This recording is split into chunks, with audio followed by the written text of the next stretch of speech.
Bien, alors, quelques petites vidéos très courtes hein, pour travailler l'orientation, l'utilisation du TACAN sur le Mirage 2000.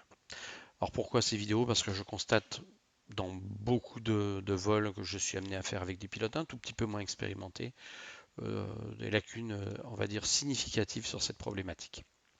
Donc, on est ici à Koutaizi, orienté piste 08, et j'ai branché un TACAN de Senaki 31X. Qu'est-ce que j'ai comme information? Je suis effectivement en mode TACAN, je suis dans le 090 radial pour 19 nautiques. Donc cette information est sympathique, mais elle n'est pas suffisante en soi. La question qu'on va souvent se poser, tant dans les procédures d'approche aux instruments que même dans certaines procédures d'attaque, c'est comment passer d'un radial distance à un autre radial distance. Donc là, pour cela, je vais vous demander d'appliquer la méthode suivante et d'utiliser l'horizon artificiel ou la boule comme équipement de référence. Pourquoi? Parce que pendant qu'on fera ces calculs, on sera aussi focalisé sur cet instrument-là qui nous assure d'être à minima, si on est par exemple India Mike, euh, les ailes à plat et le nez sur l'horizon, c'est-à-dire pas très loin de la sécurité et de la vérité. Alors revenons sur ma situation. J'ai dit qu'on était dans le 0,89 pour 90 pour 19 nautiques. Si je positionne le TACAN au centre de mon horizon, disons qu'il est là, on pourrait très bien se représenter que le radial 360 est là, le 0,90 est là, le 180 est là et le 270 est là. Donc mon avion, par rapport au TACAN, est dans le 0,90, c'est-à-dire là, pour 19 nautiques, on va l'imaginer tout au bout de tout au bord de mon instrument. Imaginons que je souhaite intercepter maintenant un radial 360 euh, à, à 10 nautiques. Tiens, comment faire, quel cap prendre? Eh bien, c'est extrêmement simple. Je considère que le rayon de mon horizon correspond à la distance maximum, ici 19,2. Donc, mon avion est là. 10 nautiques, si ça correspond à 19,2 nautiques, 10 nautiques, ça m'amène à peu près par là. Donc, je suis là, je veux aller là. J'ai plus qu'une droite virtuelle à tracer, ok, à reporter par rapport au centre ici. Ça me donne, si mon nord est orienté en haut, d'accord, ça me donne un cap, enfin une route, on va dire, 295. Donc, après décollage, c'est ce que je vais faire, je vais prendre une route 295 et ça devrait m'amener vers le radial 360 pour une dizaine de nautiques. Allez, on y va, on va tester tout ça.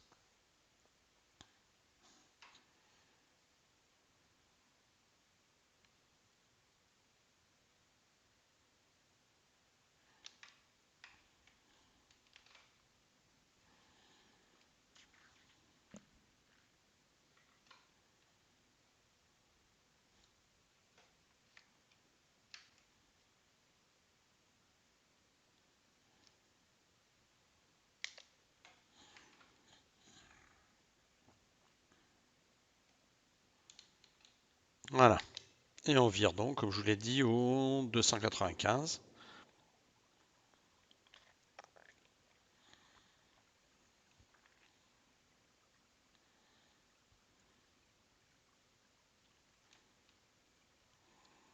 Et voilà.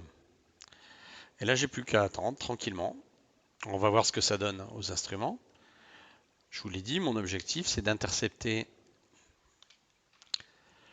le radial 360 à 10 nautiques. Donc, qu'est-ce que je constate? Bien, je constate que là, on est passé dans le 260, ok, très bien, que la distance diminue. Une chose à savoir, l'aiguille descend toujours, c'est-à-dire qu'elle ira tout le temps par là, et la queue de l'aiguille monte toujours. Donc elle va monter, et effectivement, elle va passer du 0,80 au 0,60 et ainsi de suite pour aller jusqu'au radial 360. Voilà.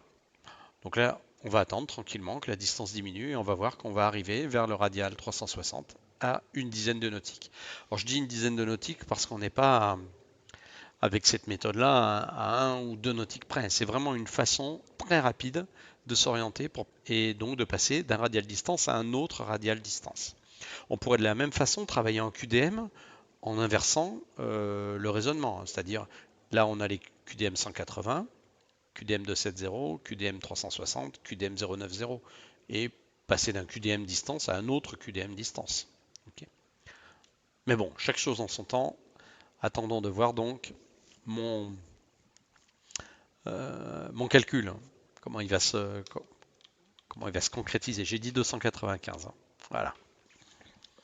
Donc là, on voit que les distances diminuent. Elle va diminuer tant que l'aiguille sera au-dessus du travers. À partir du moment où elle va passer en dessous, la distance va à nouveau réaugmenter.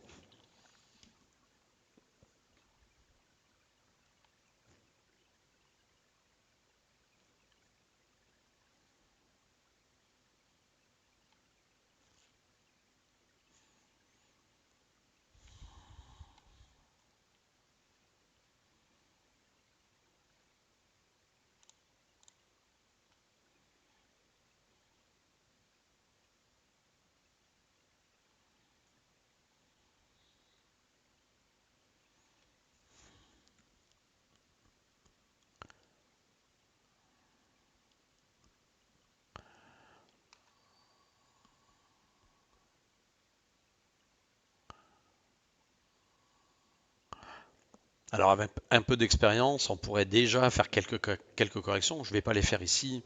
L'idée, c'est juste de vous montrer comme ça comment très rapidement on peut passer d'un radial à un autre et comment surtout on peut ne pas se tromper dans le sens de virage et comment donc on peut s'orienter efficacement.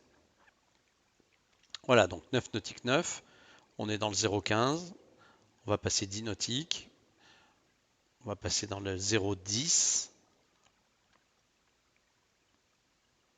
Voilà, et là ça va bouger très rapidement. Je vais mettre le simulateur en pause. Quand on arrivera dans le 360.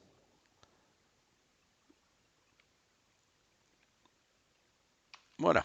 Donc là on est dans le radial 360. Donc si je me réoriente par rapport à ma boule ici, le tacon est ici. On est là pour 10 nautiques. Ok. Donc ça montre bien que mon calcul de départ était juste à 0,7 nautiques près. Imaginons maintenant que je souhaite passer de ce radial là à 360 au radial je sais pas, à 315 pour 20 nautiques. Donc on est ici, 10 nautiques. Alors je ne vais pas utiliser l'extrémité de l'horizon comme pour représenter 10 nautiques, puisque je vais aller à 20 nautiques, je vais considérer que le bord de l'horizon correspond à 20 nautiques. Donc on est dans 360 pour 10 nautiques, ce qui me positionne là. Je vais aller chercher un point qui est dans le 315 ici pour 20 nautiques. Donc de là à là, il y a un cap, quasiment le même, 295. Si je gardais ce cap là, je me retrouverai sur le 315 à environ 20 nautiques. Alors je ne vais pas le faire parce que j'aime bien changer de cap. On va prendre un autre exemple. Je suis dans le 360 pour 10 nautiques, donc on est là. On veut aller chercher, par exemple, un 270 pour 10 nautiques aussi. Tiens, voilà, soyons fous. Donc je suis dans le 360, 10 nautiques. On va chercher un 270, 10 nautiques. Donc il va falloir que je prenne cet axe-là. Si je ramène cette droite ici par rapport au centre, ça me donne ça. Et ça donne quoi comme cap? Ça donne 180 plus 45, 225. Donc je vais prendre un cap 225, tout simplement. Allez, c'est parti.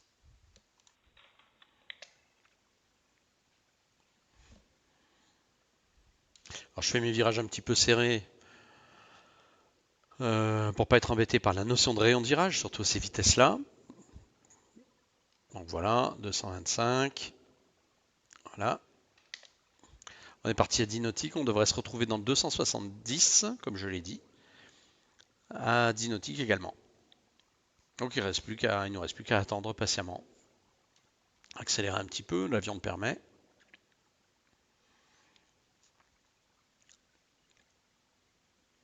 Donc comme je vous l'ai dit, on peut travailler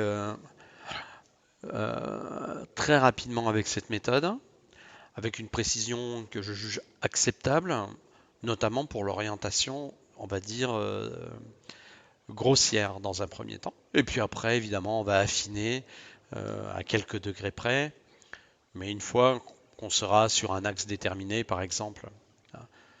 Mais là, vraiment, c'est l'idée de répondre à la question quel cap prendre pour passer d'un radial distance à un autre radial distance ou d'un QDM distance à un autre QDM distance. Donc la 8 nautiques, comme je vous l'ai dit, dans le 270, on devrait y être à 10 nautiques.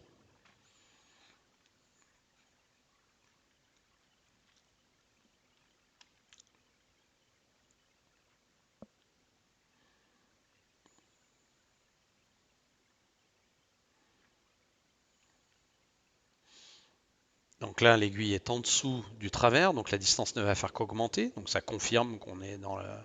Et puis, comme je vous l'ai dit, la queue de l'aiguille monte toujours, donc elle va aller progressivement vers le 270.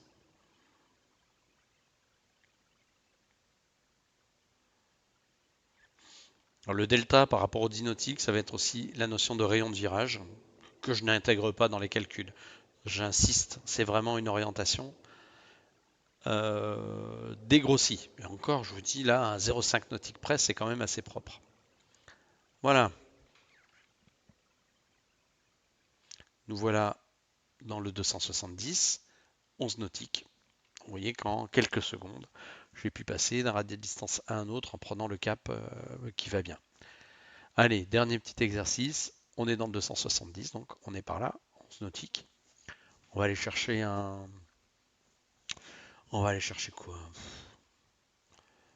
On va aller chercher un 0,10 pour 5 nautiques. Bon, on est donc ici. 0,10 il est là, 5 nautiques c'est là, au milieu. Donc pour passer de là à là, c'est ce trait-là qu'il va falloir suivre. Ce trait, ça me donne un cap, en gros 0,80.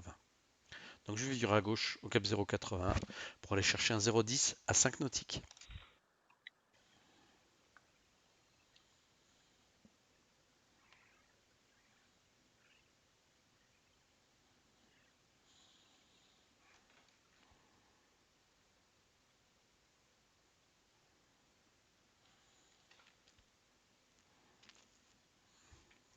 Voilà.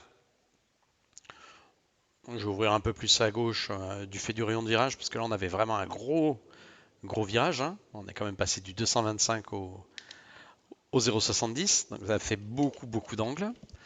Et donc j'ai dit un 0,10, 5 nautiques. Donc qu'est-ce qu'on constate? La tête va descendre, la queue de l'aiguille va monter, elle va monter très progressivement pour aller chercher le 0,10 qui est par là. On ne devrait pas être très loin du 5 nautique. Et ceci conclura cette très rapide vidéo. J'en ferai d'autres sur l'orientation avec un tacant et le travail aux instruments.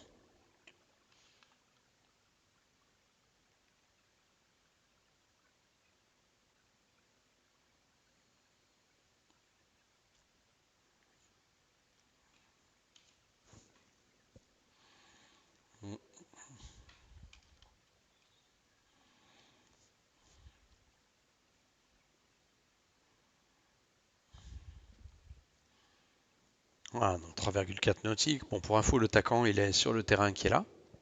C'est le terrain de Senaki.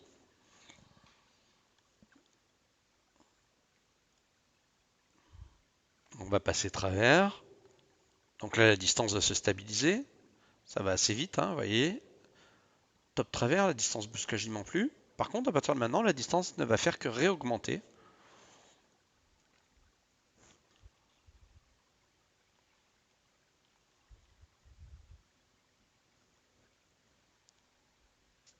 Top, 3 nautiques. Donc, on est dans le 0,10 pour 3 nautiques. J'avais dit 5 nautiques. Bon, j'ai largement sous-estimé le rayon de virage. Et puis, encore une fois, peut-être que mon estimation de l'angle n'est pas la meilleure non plus. J'insiste, cette méthode est une méthode d'orientation permettant de dégrossir la position d'un avion et surtout de prendre la bonne direction pour aller d'un radial distance à un autre radial distance ou d'un QDM distance à un autre QDM distance. Voilà pour cette vidéo. J'espère que ça vous a plu et surtout potentiellement appris quelque chose. Bon vol.